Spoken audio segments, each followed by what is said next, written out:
Self-improvement. What does this even mean? Self-improvement. Like, what does it even mean? Well, just like the name says, self-improvement. That's exactly what it means. The thing I'm starting to see is like, because of the big names in the space like Hamza or Andrew Tate or Mangaji, all these guys, people are starting to see self-improvement as, oh, just making a lot of money or just making a lot of muscle and stuff, which isn't bad. Like, those are definitely aspects, but they kind of forget the main point of it. The main point of it is self-improvement, habits and things that will help you improve, not things that Andrew Tate says you should do. But the things in general, the things Andrew Tate says you should do and stuff will in general make you improve. But so many of us, we just don't remember that this is kind of mostly about you. It's your life, it's your self-improvement. My own self-improvement journey, it started around 2019. So I was like 16 years old or so, and that year, 2019, I started to watch YouTube videos. I started to watch like a lot of YouTube, you know, as the self-improvement people that were popping at the time, How to Beast, Teaching Men's Fashion, Improvement Pill, Mitch Manley, all those guys. Like, I started to watch those type of videos, and at the time I was around 16 years old, and this changed my mindset. My mindset started to change that it's actually a better way of living life. Because up until that point, I was basically just maybe like an NPC. Well, what you can't blame me. I was still like 15 or like 16. What do you expect? But when I started to watch all these videos and hear all these different ideologies and mindsets and concepts, it made me realize that there's actually a different way to live life. You can actually live life like in a good way. You can actually build things for yourself. You can actually build up your confidence. You're not just a victim of this life. Even though yes, there are a lot of things you can't control, there are also a lot of things you can control as well. So 2019, I started to watch all those videos, watch. Then 2020, this was when my eyes opened a lot more than before. This was also the same year I started to read books. I started to get into working out consistently. I started to implement the good habits like no fap and all those type of stuff. Then fast forward now, today is 2023, 2021, 2022, I kept improving. Then, Hamza showed up in the space, Andrew Tate, all these guys. Like, I'm fast forwarding today. I'm now 20 years old currently, and I will just tell you the truth, like, I'm not super improved, but compared to back then, I'm a lot better than I am right now. So I think a few things I'll just say about self-improvement is, one thing is we usually kind of neglect our progress, because the thing is that you have big goals. I have big goals as well. I have a lot of things I want to achieve, and you obviously have a lot of things you want to achieve if you're watching a video like this. But the thing is that we kind of forget or ignore the things we have already achieved, because there was a point in my life that what I am doing right now, literally making this video, this was like all I could ever ask for. Even if nobody watched this video, then I didn't even care. If I could just make the video, like, my life is good. Like, I've fulfilled my purpose basically.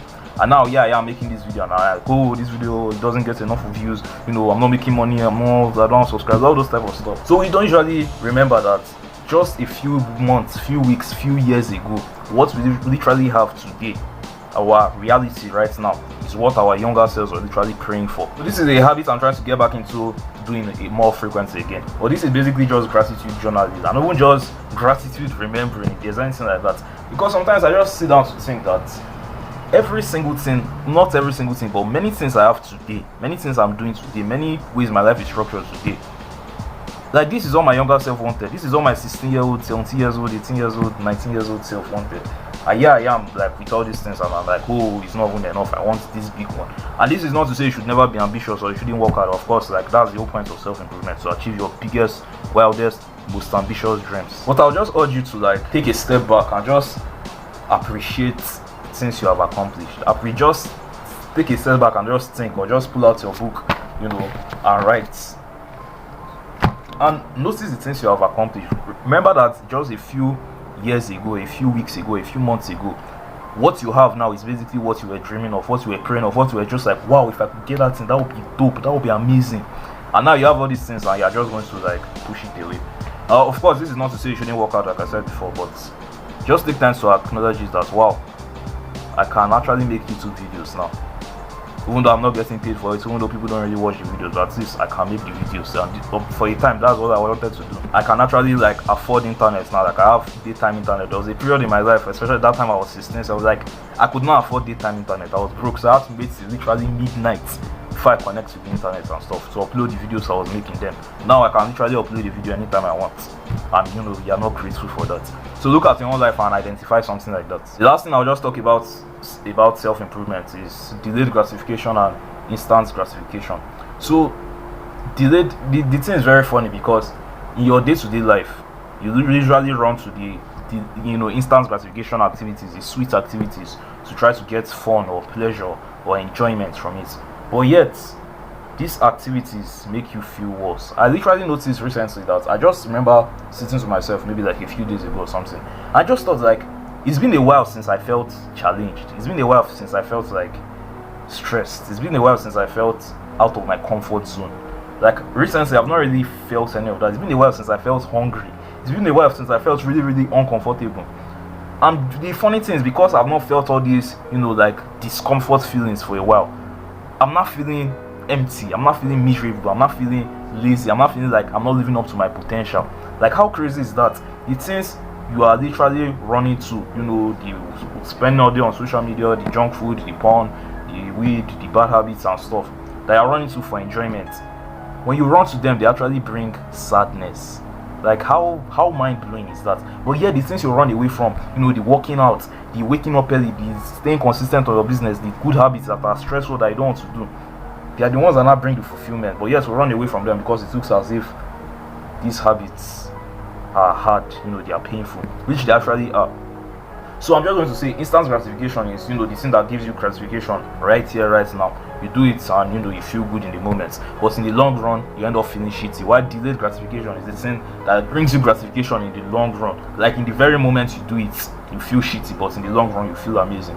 So there's this, graph, or a way to illustrate it is, this is let's assume your average baseline happiness levels. When you do the instant gratification activities, your baseline dopamine or happiness levels or whatever, it actually goes up. Like, you actually feel better. You watch the porn and it goes up. You eat the junk food, you feel better in that moment. But what happens when it goes up is it actually comes down. And it doesn't just come down, that's the crazy part. It comes down and goes lower than the baseline. So if this was the baseline before, your default happiness level, your default dopamine level now comes here.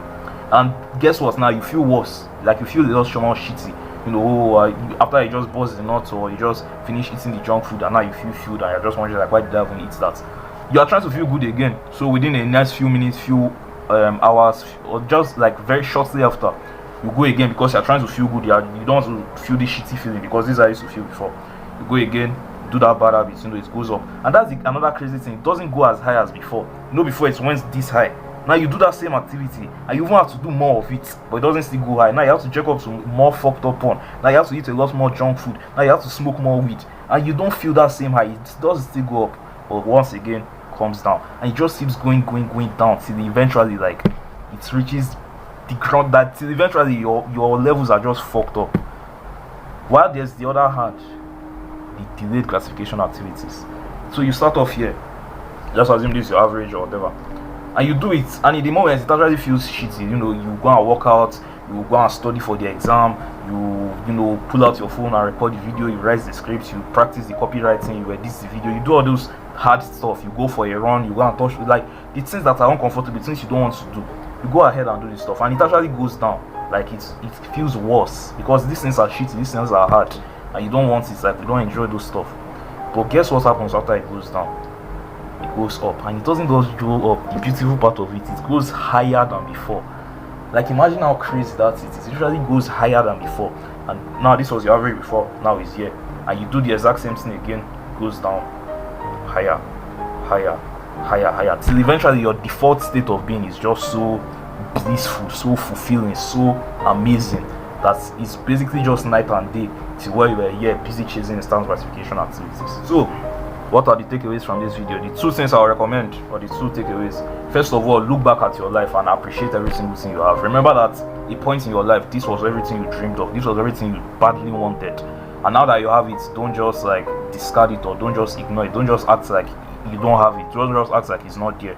Appreciate it. Pull out a pen, gratitude journal. I'm grateful for X, I'm grateful for my phone, I'm grateful I'm able to record this video and somebody is actually going to watch it. I'm grateful for the progress I've made. I'm grateful for the 70 people now that have subscribed to my channel. Shout out to every single one of you. like I'm grateful for all these things, like actually appreciate it. And the second thing is to realize instant versus delayed gratification. The things you are running to for fun, for comfort, for pleasure, you just realize they actually kind of do the opposite. Yes, in the moment it goes up in the moment, but it goes down, and it doesn't just go down, it goes lower, and eventually the more you do it, the lower it goes, and it will just reach a point where like your average happiness levels is just fucked up. So get back on your brand, get back on your self-improvement journey, be serious. Let 2024 actually be our year. Let 2024 be the year where we'll make exponential progress, before you have been making little. Let 2024 be the year where it just all goes out through the roof. So thank you for watching this video. I'll see you in the next one.